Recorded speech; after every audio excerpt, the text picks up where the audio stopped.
You're about to meet another fantastic Chief People Officer who has generously given up her time to share her experience about making the step up from HR Director to Chief People Officer and what it takes to succeed in the role.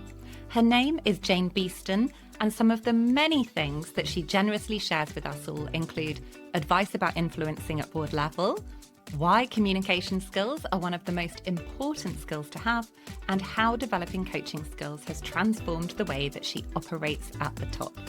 Jane shares so many valuable insights, but a few of my personal favourites were hearing how she works closely with her people team to stay focused, deciding together which projects to tackle first and which can wait when there just isn't time to do everything at once.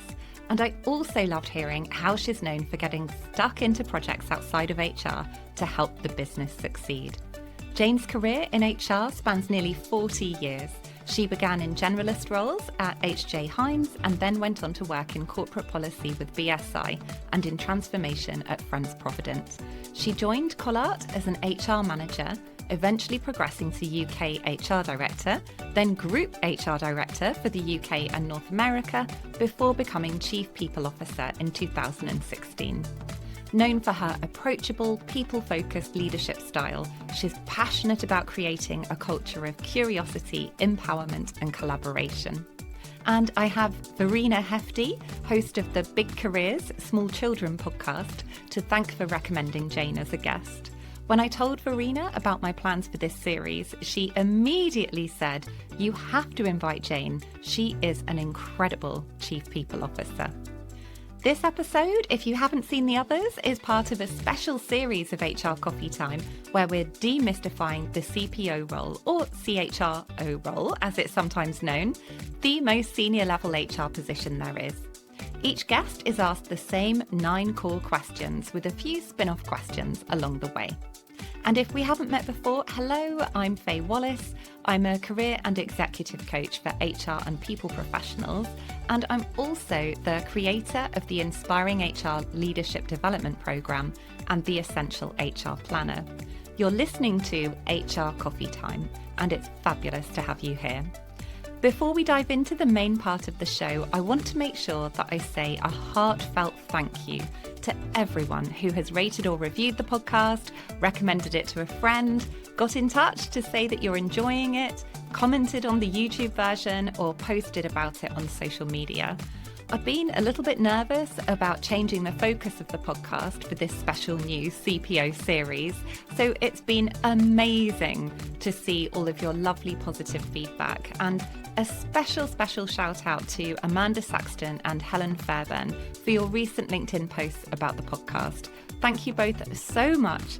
I hugely appreciate your support for the show. Everyone's support, I can't tell you how much I appreciate it.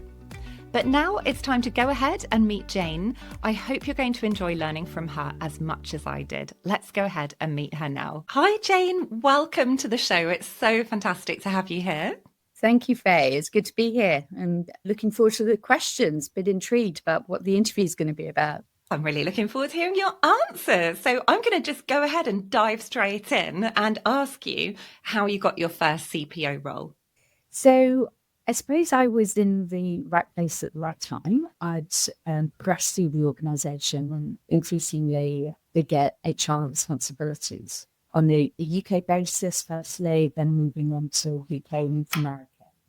And we'd been going through a significant period of change. So I had been acting with the previous CEO to really enable that change and reshaping of the business. So when a new CEO started in 2015, I would continued my, I suppose, global influence without that global accountability. And it was quite clear that we needed to have a people voice on the executive team, not just a sort of sideline voice. And because I had a really good relationship and sort of really established a good working relationship with the CEO, he recognized the need to have a global people agenda and had confidence in my ability to be able to do that. So that's why the CPO role was established, and he asked me to do it, which was great. And that's why I say in the right place at the right time. And I'm sure also having worked very hard and done a brilliant job, or they definitely Of wouldn't have course. asked you to do that role.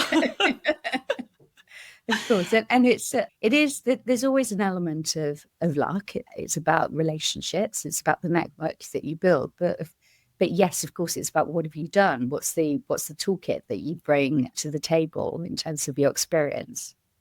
And you mentioned the CEO Yeah. relationship. That's something I've heard a couple of times now where I've been doing these interviews. It's been mentioned how important that is. I'm assuming you think that's important for anyone who's considering becoming a chief people officer one day. Yeah, incredibly important, incredibly important. And in my non-CPO role, when I was working in a different HR capacity, where the relationship was not so easy, it's challenging to be able to bring the people agenda forward in the way that you want to. But having worked with that CEO and the subsequent CEO, where the rapport, the relationship, the confidence is there, it's amazing what you can achieve and impossible if you don't have that connection. I know you're going to be sharing lots of other bits of advice for us today for anyone who is interested in stepping into a CPO role one day or already is in one, but it's fantastic to already have that first insight. So thank you so much, Jane. And I'll move us straight along to our next question, if that's okay, Sure. which is for you, what has been the biggest difference between being a head of or HR director and then becoming a chief people officer? I would say, because it is, yeah, it is an interesting question, and it's the piece that I've sort of thought about many times before. What was really different, and I would absolutely say it's the connection with the board. It's moving, not just having the accountability for the strategic people agenda across a group and global like our company. So you've got the whole different mix within it, but it's the relationship with the board, how you build that narrative and connection with the board. I would absolutely say that has been the significant difference for me. It's not just looking internally and thinking about the company. It's about having this relationship with the body that is thinking quite differently and has very different understanding and expectations of the business, and to be able to marry the two together. As you've just said that, it has made me realise that I don't think I've explained properly yet on the show what a board is and what it does. So it's fantastic to hear you say that because it means I can ask you about it. Because we have such a huge range of people listening to the show. There may be some people who are very familiar with the concept, and there may be people who are right at the beginning of their career and are thinking, what on earth are Faye and Jane talking about now when they use this term board? So Yeah. would that be okay for you to just Yeah, sure. quickly explain to us what it Sure. is and what it does? Yeah. So it's the stakeholders that have a keen interest in not just the governance of the company, but also the strategic direction. And are we achieving the stakeholders? And in our case, it's our owner, their ambitions and expectations for the business. So so they're there to work in collaboration, but also in a sort of dynamic challenge of the executive team to make sure that we're really taking accountability and ownership for delivering on the expectations of the business. And then also to hold us to account to ensure that whatever we're doing is we're working in strict governance of expectations of our owner and legal requirements, et cetera, et cetera.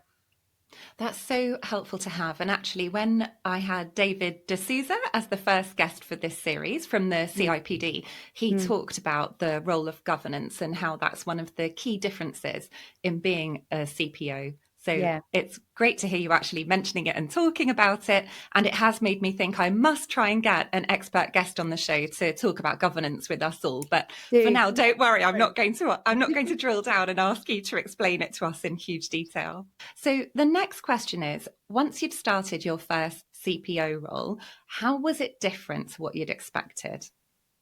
So I mentioned that relationship with the board, and it's the how it's different is that real accountability for the narrative, that you're taking your head away from the doing, the achieving, and and making a difference, but you're actually thinking about what is the journey and how do you explain that? And how do you take people within the business along with you? How do you take the leadership team along with you? And most importantly, how do you ensure that the board are aligned with the direction that you're taking? And all of those stakeholders have different expectations. So it's really trying to build a narrative that works and a narrative that can be understood by all of those stakeholders. And so what helped you to build that narrative, or helps you to build those narratives, I should say, because I suppose it's not just one, is it? No, and I suppose that's a sort of development that I've been on, that I've been very much into sort of achieving and focused on progression and doing what I need to do. But I would say the whole communications piece is something where I've really had to grow in. And it was something that earlier in my career, I wasn't really particularly paying attention to. What am I saying? How am I saying? How am I getting the message across? And how am I telling the story? And that's been something that I've recognized that I needed to develop in and had to develop in. And I'd actually say that COVID was the one sort of trigger in terms of making that change, that whole experience of not being with people and building platforms for communications, but being able to connect with people through your story, through your narrative. And so that's really helped me focus on the importance of it, and to not forget that as a key part of the CPO role. Is there's no point in having a strategic agenda if you're not talking about it, if it's not shared, people can't connect with that. So I'd say that's a key element of difference. Oh, real fascinating insights. And you have me really curious now as to how you developed that skill. So it sounds like some of it happened naturally, like when you just mentioned COVID, it gave you the opportunity to realize how important it was and to make sure you're doing it. Is there anything else that helped you with building that skill? Yeah, it's obviously learning from other people and seeing what works elsewhere and what people bring to the party. But before COVID hit, I was actually working in China. So I was doing my global role from China. So I had to really improve my communication skills to maintain the connection with everybody across the group whilst being in China. And so that gave me the sort of the platform to work on when COVID hit. And it meant that we already were starting to be better in communicating as opposed to relying to just being present with people. And obviously a CPO, you're not going to be a CPO of a business unit where everybody is sitting together. You're going to have lots of different parts to the business, whether in the same country or whether in across many countries. And therefore, how do you have that red thread of communication, of alignment and focus from everybody? And the CPO is really critical in achieving that through themselves, but also through the leadership and ensuring that the leaders are repeating those narratives and that they come naturally and authentically from them. Oh gosh, I feel like I could do a whole episode just dedicated on this one topic, Jane. It's fascinating, actually, and I suppose during my career, just seeing the difference, and it does give you a sort of like a tingle when you hear managers using the words that you're trying to build into your people agenda or the feeling or whatever, and you hear it replicated and owned, and then that's when it's making a difference. Oh, that must be such a wonderful feeling when you hear those words being repeated back. Yeah, definitely.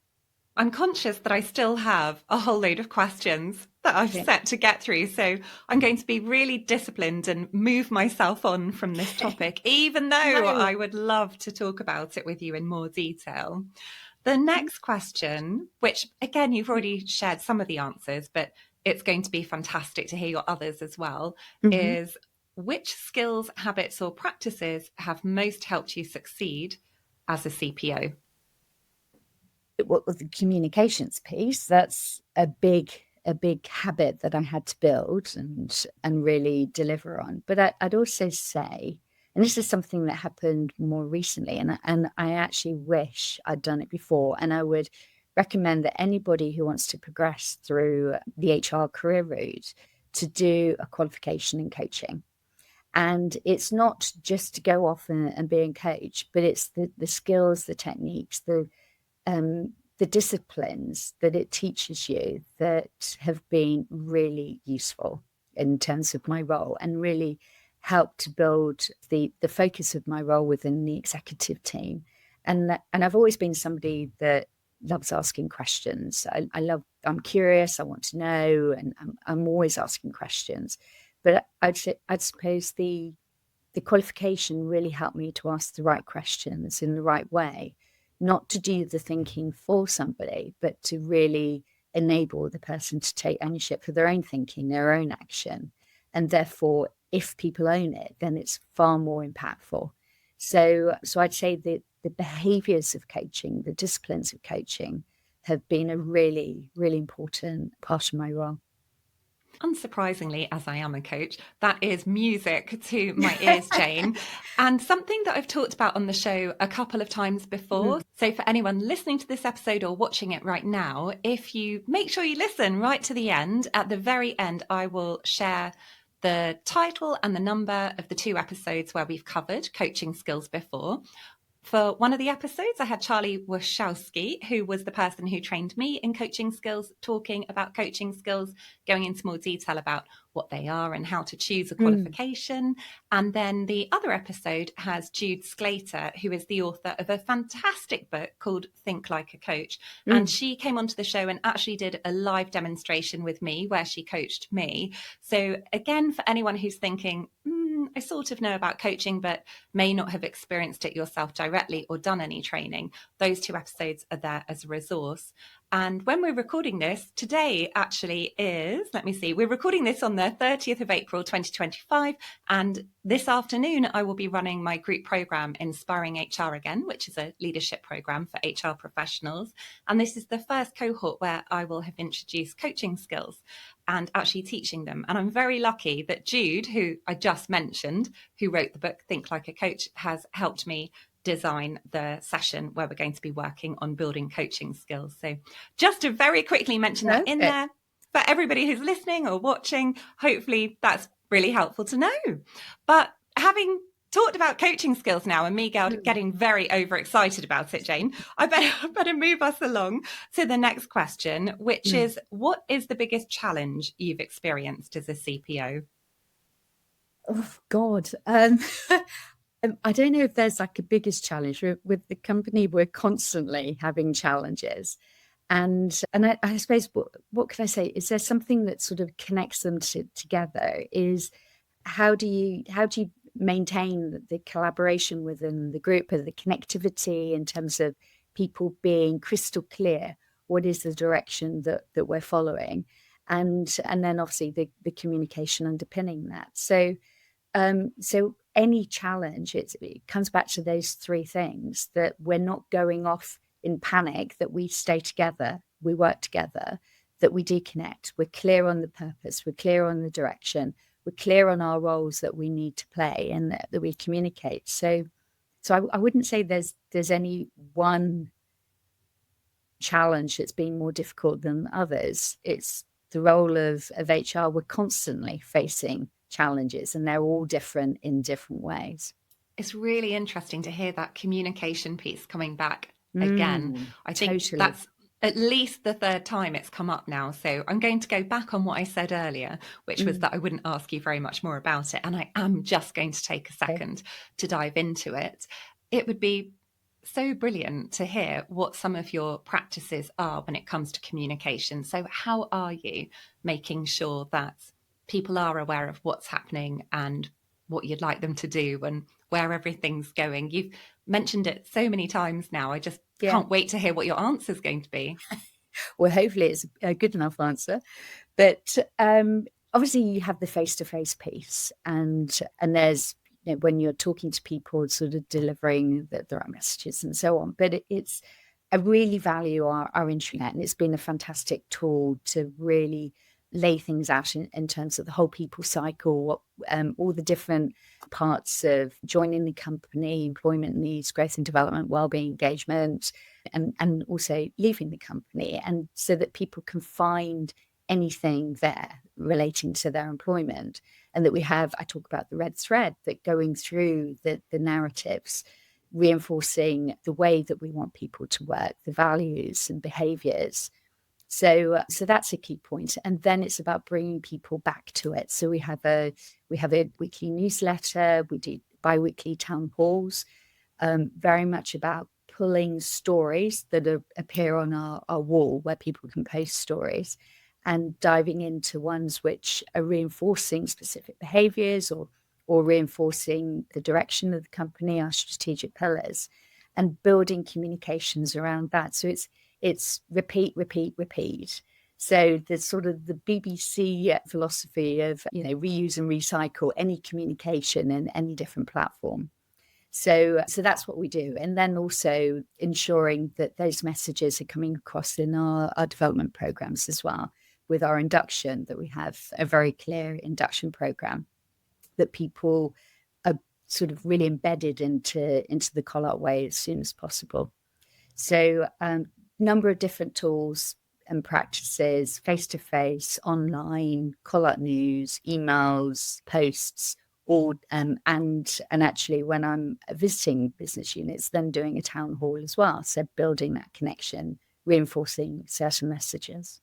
It's going to be so helpful for people to hear, because even one of the things you just mentioned, which is about the newsletter, I've had people say to me, I know I should do a newsletter, but what should I put in the newsletter? So just hearing those examples is going to be invaluable for everyone listening. So thank you for sharing, Jane. Okay. And the newsletter is, really simple. It's a photo, a headline, and a link.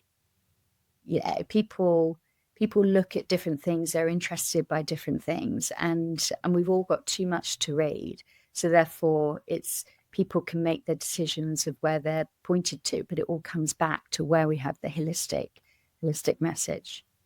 Fantastic. Well, everything that you shared with us so far makes me feel that you are probably pretty busy. Just the communication piece alone, I know, will be taking up so much time, let alone everything else that you're doing. So it feels like the perfect time to ask the next question, which is, how do you maintain your mental well-being when you're in such a high priority and demanding role? I suppose the answer to my last question, talking, is the answer to this one, which is, downloading. So I really, when I was in China, I really found the value of having like a work buddy that I could download to, and this was somebody outside of China that I could really talk to, and I continued that, and obviously downloading to my husband and just getting it off my chest and talking it through.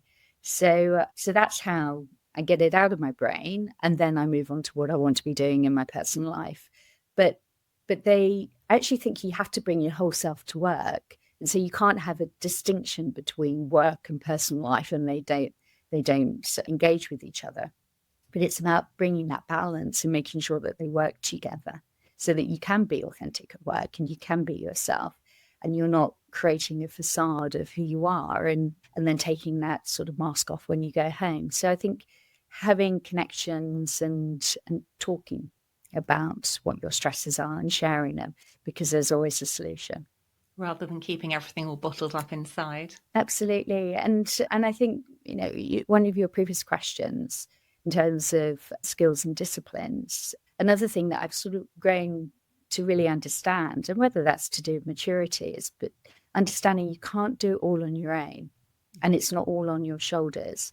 And actually, there's far more success when you work with others. And that's where the engagement piece comes in, and building those internal stakeholders that are doing it with you because they believe in it as well.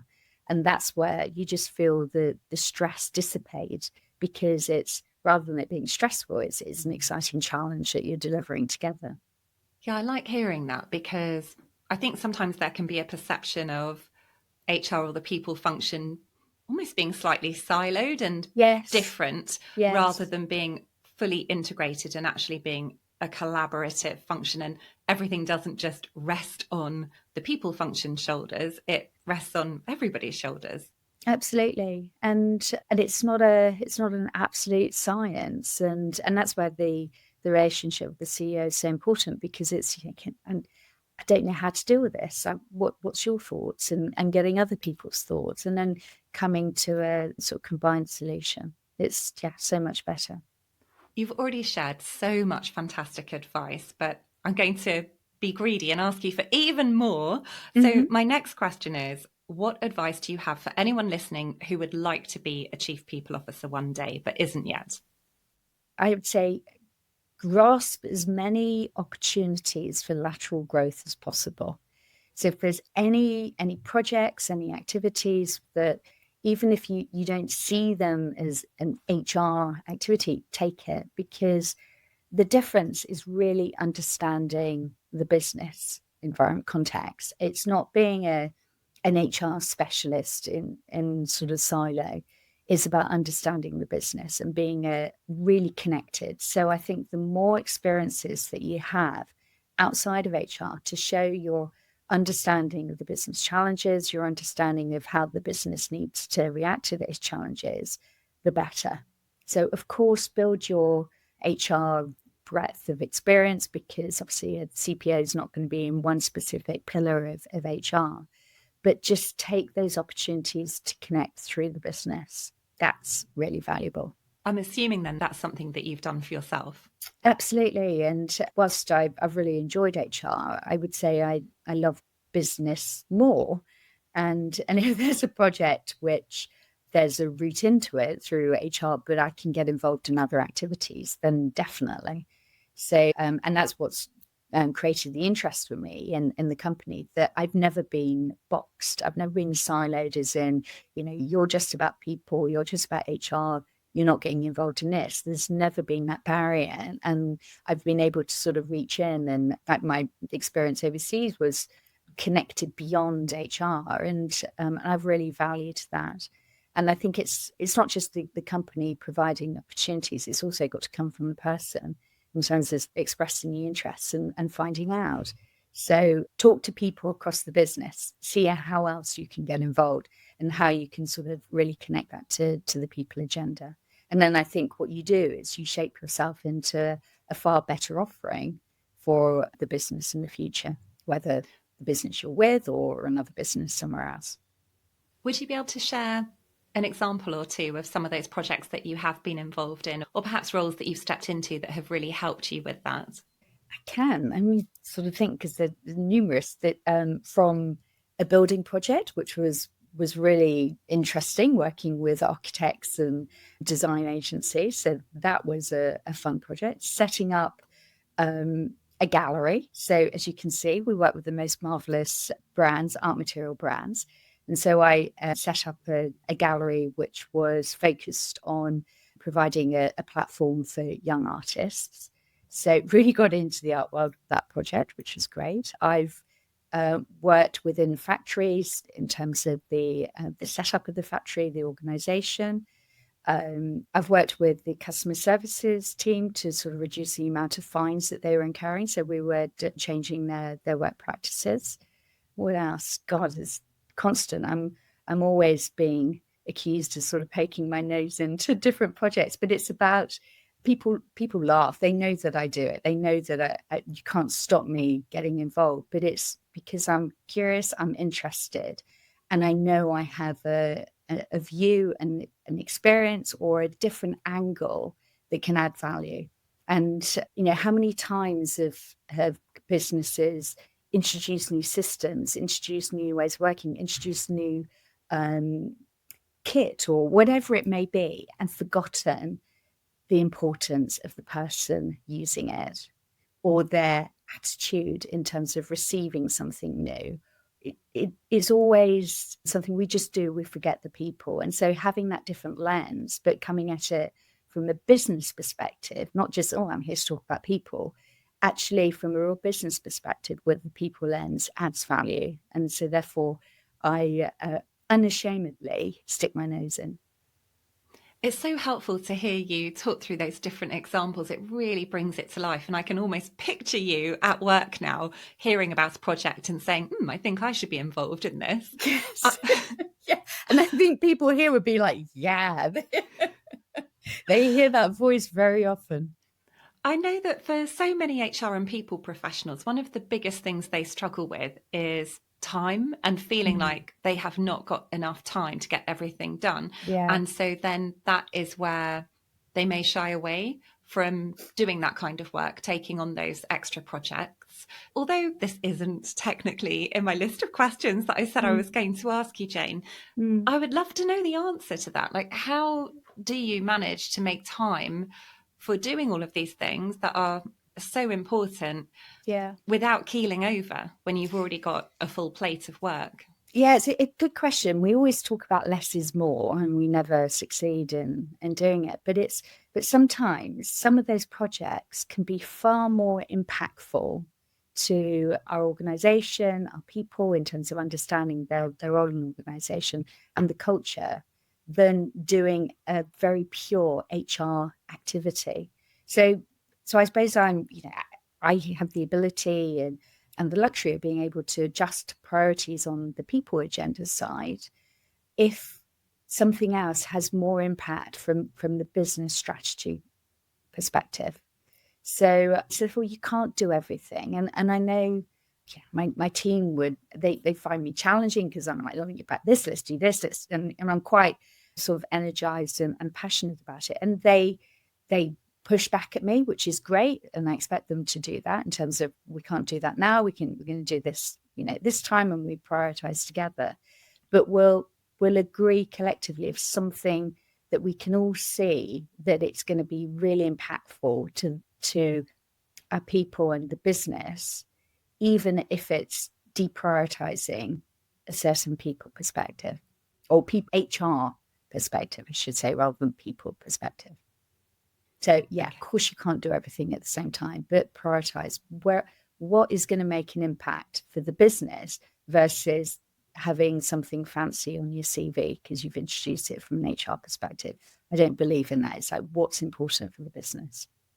So interesting again to hear the communication piece coming up when you just talked about talking to the people team, involving them in the discussion, agreeing collectively that this is a good idea to be focusing on a different project to what you'd expected to. Yeah, absolutely important. I don't know what I'm going to title this episode, but I feel like communication is going to have to be in there somewhere. I'm a bit repetitive, but I suppose it is all about that, isn't it? No, absolutely. And having generously shared your advice for anyone who's interested in becoming a chief people officer one day, I'd love to ask you my next question, which is for someone who is about to become a chief people officer. So what is the one piece of advice you would give to anyone who is about to start their first CPO role and is nervous about it? Oh, I would say own it. You've got the job, be it. You have the right to be there. You've clearly got the experience, you've got the skills, you've got the job. So this is about bringing you across and building those connections. And what will sabotage that is most probably yourself if you don't own it and believe in it. So I think it's about sort of keeping that compassionate voice in mind and really owning the position, owning your right to be there and have that influence. And for anyone listening who's thinking, compassionate voice, what is Jane talking about? It is something we've talked about on the show before. I had a lovely guest, wonderful guest. I'm very lucky that all my guests are wonderful on the show, Tom Cleary, and he came on to talk about resilience. And I was so surprised when what he actually talked about was self-compassion and how if we're hard on ourselves, that doesn't actually help us get anywhere. It is so much more productive in the long run to be kind to ourselves. So for anyone listening who's thinking, oh, this just doesn't feel very comfortable for me, it's not something I'm very familiar with. Again, if you make sure you listen to the end or watch to the end, if you're watching the video, I'll make sure that I share the link and the title of that episode as well. Unfortunately, I can't remember the titles and the numbers of everything anymore because there have been so many episodes. So that's why I'm having to save them up for the end. And now we are at our very final question, which is, are there any courses or qualifications you've taken that were particularly useful for succeeding as a CPO? I know that you have mentioned the coaching qualification already. Yes. Is there anything else as well that you'd like to share with us? So in terms of what other things I've done, legal qualifications and courses are always really valuable to give you that real grounding, solid grounding of, the law in the countries that you're operating. So I always recommend those. That's to give you that confidence in the advice that you're giving. Coaching in terms of really shaping yourself. And when we talked about the compassionate voice, that's how I really sort of learnt and understood the importance of that. And then I just think, just keep reading, keep connecting with people. Don't just go to HR networks, go to other business networks. Those are important, but go beyond that and connect with other business people and just keep that sort of growth mindset. I think that's what's important. And never be ashamed of copying with pride. So I think you always learn by seeing what other people are doing, reshaping it to suit and adapting and taking the bits that work. And yeah, I'm all for that. I'm going to have to ask you about one of the things that you mentioned, which was employment law. And you talked about courses that have helped you with understanding law for different countries as well. Yes. That isn't something that we've touched on the show before. The fact that you are very much in a global role and having to have oversight of policies and things that are happening at different locations. It would be great to know, how have you done that? Are there any specific courses that you found really valuable, or any resources that have been really useful for that international angle? Because of course, UK law is not the same as law in other countries. And you can't be an expert. It's just about having an understanding and awareness of the arena that you're entering. So, and I did a law foundation sort of program, and it covered European employment law as well in sort of more detail.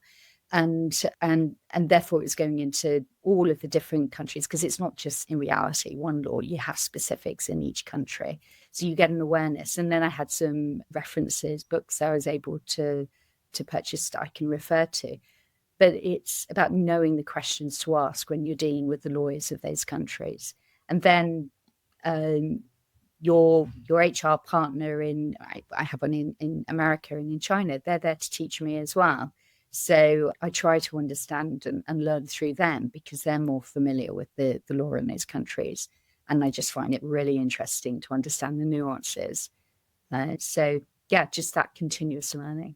It's been wonderful to hear about everything from you today, Jane. All this leaves me to say, I feel quite sad to be saying goodbye. I wish I could ask you a million other questions, but I know you have a very busy job to get back to. So all it leaves me to say is a huge thank you from me and from everyone who listens to this. I know they're going to appreciate it as much as I do. I hope so. Thank you. It's been good to talk to you. I hope you enjoyed learning from Jane and listening to the interview.